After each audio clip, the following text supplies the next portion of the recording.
اسلامي امت کې یو سړی لرو امام غزالی نومیږي، ډېر لوی فیلسوف تیر سوی. طالبانو دا هم یو له هغې انسانانو نه ده چې خلکو په دې فتوا لګولې چې د ده کتابونه مه ګورئ. او علت یې دا ده چې دا هم په دنیا کې داسې سړی ده چې انسانان راویښوي. ګوره دې ټکي ته هم دې نه بعد په ژوند کې فکر ووسه.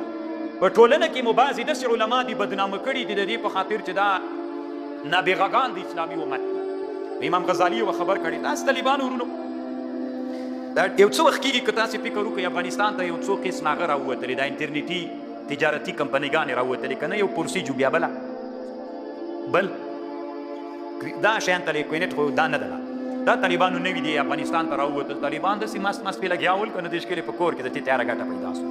طالبانو ورونو امام غزالي دم ترنه نقل کړی ده. امام غزالي یوه خبره احیاء العلوم کې کړې، زه بیا تاسې ته ووایم که ګوره یې دا په کتاب الشکر کې امام غزالي کړې.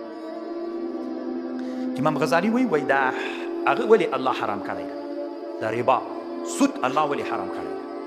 نو نه پوهېږم چې ذهن خو به هم ډېر دروند سوی نه وي طالبانو، کله کله خبرې پرې ډېرې سي دروند سي طالبانو، نو خو څنګه یې کوي. نو طالبانو ورونو دا روپۍ نه دي، دا سود الله ولې حرام کړی ده.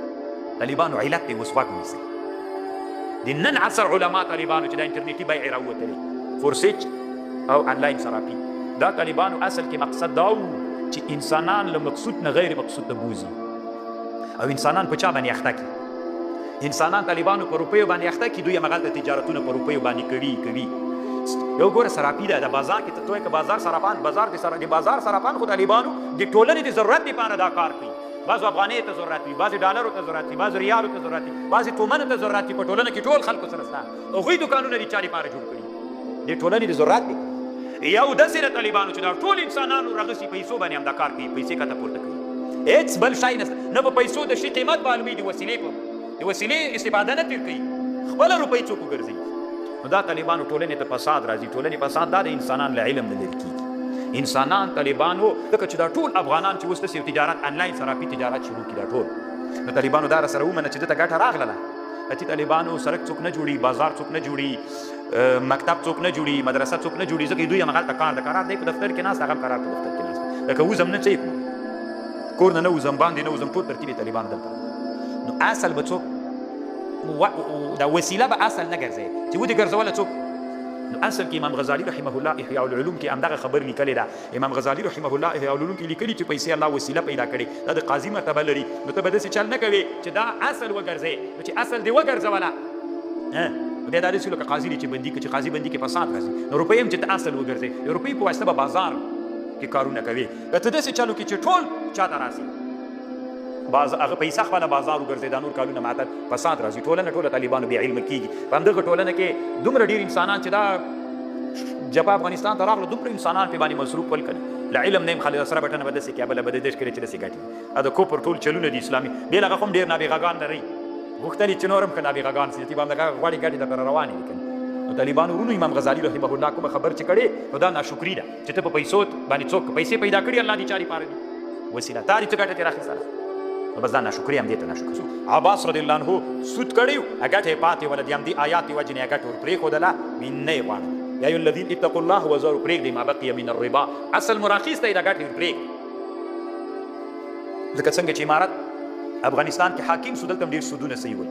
امارت فیصله وکړله هر سړی د خپل رأس المال واخلي، ګټه حلاله او د اسلام وطن. فإن لم تفعلوا فأذنوا بحرب من الله.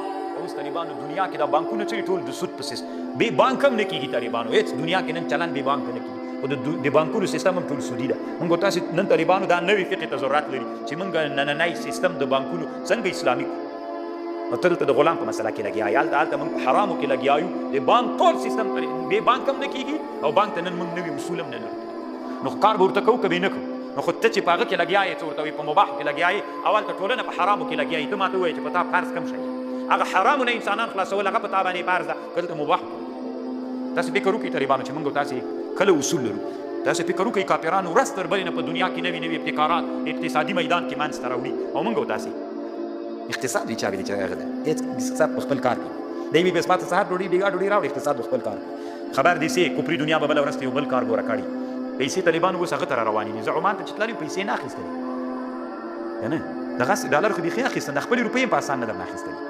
بس هغه انټرنیټ سوي دي ټول دي راتلونکي جبهه دنیا ته داسې روانه ده پیسې به انټرنیټي وي که طبیعت یې درته خراب شي چې طالبانو سره لاس لري ټولې پیسې به بانک جهاني ته لکه دا اوس چې امریکایانو 9 میلیارډ له موږ نه غلا کړي هلته یې بندي کړي کوډ نه یې راپرې کړي داسې به دنیا کې بیا غورېږئ ګوره که سړی به چې مجاهد فکر لري هلته بل رقم ته پیسې کېږي نو بانک کې به اچي چې بانک کې دې واچي هلته به یې ځان وکړي سي به دلته رواقع کړي چې فقیر سولې ذاتي خود غلامي م کوي چې فقیر سو یار چی خوښه مو طالبانو نور چې که تاسې منئ که نه منئ کوپر داسې ورځ تر بلې جالونه موږ ته روان کړي بعضې انسانان بیا وایي نه الله خو ستا الله خو سې وایي طالبانو دا بیا مجاهدینو دا وینو تویولو ته څه ضرورت دا وسلې لاس کولو ته څه ضرورت خو الله خو ستا که نه پاته راتله الله اسباب وکارول طالبانو بیا موږ ته الله نصرت راکړو که دغسې الله کولی طالبانو بیا خو نو هلته قرار راځي نن ویده چې خپله د روزه ماتې راسي ګوره طالبانو یو چا نه د موټر واخیسته په 10,000 ډالره باندې ورته ویلې چې دا به یو کال بعد درکوم نو دا تا معامله د دی نو کړه که نه نو اجل معلوم سو یو کال بعد پلانکۍ ورځ نو دا ولیکه ښه ده دا لیکل وکړه ما موټر په ده خرڅ کړه ده باندې دي ما 10,000 ډالره سول یو کال بعد به یې راکوي نو چا باندې چې حق ده دی به کاتب ته وایي چې داسې داسې ولیکي دی به خپله اقرار کوي دی اقرار به لیکي ما په 10,000 روپۍ موټر خرڅ کړه ده ویلې یو کال بعد بیا روپۍ درکوم شاهد خط کاتب پیدا نه سو چې خط ولیکو ستې مې ویلې مل نه دغسې نه کوم ما ته به د پیسو په مقابل کې یو شی ګراو راکوي ولې ونه تښتېږي ته خو دا د کوم جي